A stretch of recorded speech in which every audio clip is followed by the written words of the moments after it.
तो इसी बीच एक और बिग ब्रेकिंग न्यूज निकल कर आ रही है मध्य प्रदेश के भोपाल से, जहां पर आपको बता दूं केंद्रीय प्रचार मंत्री वीरेंद्र दीक्षित जी ने एक बार फिर ढोंगी कथावाचक प्रशांत पर जमकर निशाना साधा है। तो अहम और बड़ी खबर दिखा रहे हैं, जहां पर लगातार कथित कथावाचक प्रशांत महाराज के द्वारा श्री शक्तिपुर जी महाराज पर अभद्र टिप्पणी करने पर एक बार फिर चुनौती दी है वीरेंद्र दीक्षित जी ने। तो आप देख पा रहे हैं दोबारा एक बार फिर यह वीडियो सामने आया है वीरेंद्र दीक्षित जी का। तो अहम और बड़ी खबर दिखा रहे हैं मध्य प्रदेश की राजधानी भोपाल से, जहां पर लगातार कथित कथावाचक प्रशांत महाराज जी वृंदावन के द्वारा अभद्र टिप्पणी की जा रही है। तो ब्रेकिंग न्यूज, जहां पर श्री शक्तिपुर जी महाराज के शिष्यों में काफ़ी आक्रोश देखने को मिल रहा है और वहीं पर FIR दर्ज की बात भी कर दी है केंद्रीय प्रचार मंत्री वीरेंद्र दीक्षित जी ने। तो बड़ी खबर, तो जहां पर आपको बता दूं कथावाचक प्रशांत महाराज की अब मुश्किलें बढ़ती नजर आ रही है। तो बड़ी खबर आपको दिखा रहे हैं मध्य प्रदेश के भोपाल से। बोली आसक्ति जगजननी जगदम्बा माते की जय, सतगुरुदेव भगवान की जय, हिंदू राष्ट्र भारत माता की जय। अभी कुछ समय से ब्रजमंडल के एक कथित कथा तथा कथाचार्य कथावाचक ने हमारे गुरुदेव के इस चिंतन पर उंगलियां उठाई हैं, कटाक्ष किया है, अब अभद्र भाषा का प्रयोग किया है, ये पूर्णतः गलत एवं असत्य है। उस कथावाचक ने ये नहीं सोचा कि मैं कहाँ निवास करता हूं। ब्रजमंडल की भाषा मनमोहक भाषा, प्यारे शब्द थे। ऐसा साधक है तू साधक तो है ही नहीं। अबे उल्लू की औलाद, अगर तू साधक होता, लेकिन तेरे अंदर सारी निष्ठा बनी हुई है। तेरा जो नाम है ना, तू तो खारा सागर है। तेरे अंदर बुद्धि की एक भी लम्हा, एक पल, एक अंश भी तेरे अंदर नहीं है। तूने जिस गुरुवर पे उंगली उठाई, तू जानता है उनको? उन्होंने अभी से नहीं 1995 से तक वो 8 यज्ञ कर चुके थे, शक्ति यज्ञ। एक 11 दिन तक चलता है। विश्व को चैलेंज किया था कि जिसके अंदर आध्यात्मिक शक्तियों में क्षमता का सामना इसलिए करे जिससे ये जानकारी आ जाए कि सत्य कहां है और सत्य आराध्य कौन है, इसलिए कहा था। और तूने उसको अनर्गल, क्योंकि तेरे अंदर बुद्धि तो है नहीं, किताबी कीड़ा है, उतने ही समझा। जो अन्य लोग हमारे सम्मानीय संत महात्मा सन्यासी हैं, उन्होंने इसका सारांश समझा, उन्होंने समझा इनको।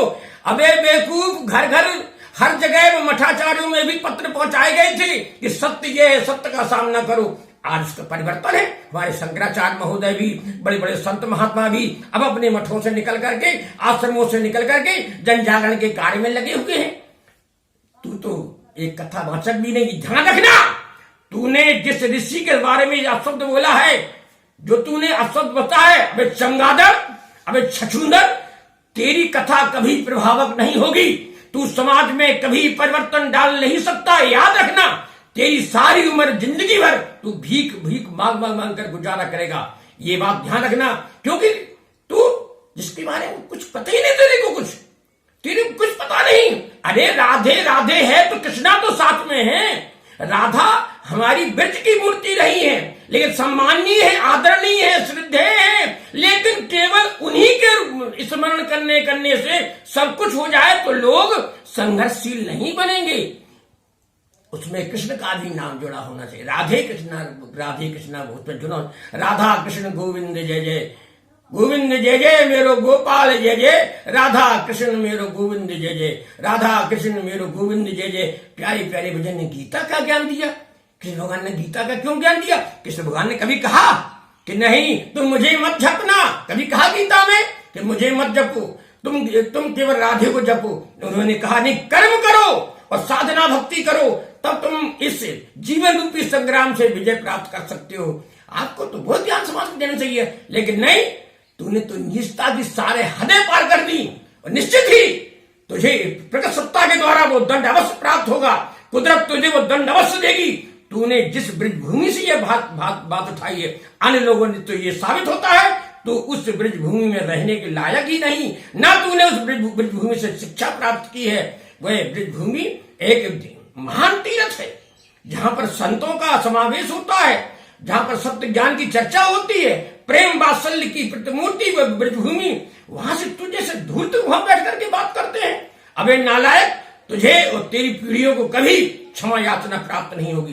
तू जिंदगी भर एक भिखारी की तरह जीवन जीते हुए एक गंदी नाली के कीड़े की तरह तेरा जीवन गुजरेगा। याद रखना, तूने शक्ति पूज्य गुरु महाराज के शक्ति साधकों से जुड़ने का प्रयास किया है। तू जितना ज्ञान रखता है बेवकूफ, तुझसे कई गुना ज्ञान उन गुरुवर के शिष्यों में समाया हुआ है। तू एक ग्रंथ पढ़ करके उसमें से अपनी तरफ से बातें जोड़ कर बोलता है। यहां पर जिसको भी खड़ा कर दिया जाए वो आधे के घंटे बोलने की क्षमता रखते हो, एक एक शब्द पर बोलने की क्षमता रखते हैं बेवकूफ, लेकिन तेरे अंदर अक्ल आने वाली नहीं है। तू एक थोड़ा सा एक इलायची दाना मिला, तू दुकान खोल कर बैठ गया कि मैं भी दुकानदार बनूंगा, मैं दुकान बनूंगा। अरे कुछ के लिए ये तूने गुरुवर के लिए कहा। अरे उनके शिष्यों में 8-8, 10-10 घंटा रीढ़ की हड्डी सीधी करके बैठने की क्षमता है। कितने लाखों लोगों में 8-8, 10-10 घंटा ये रीढ़ की हड्डी सीधी करके बैठने की क्षमता है। 4-4, 6-6 दिन व्रत उपवास रखने की क्षमता है। समाज के लिए, देश के लिए काम करने की क्षमता है। अतः तेरे लिए शब्द यही काफी है कि तू सुधर जा और अपना प्रायश्चित कर, वरना तेरा विनाश प्रगट सत्ता के निर्देशन पर सुनिश्चित है। जय माता की, जय गुरुवर की।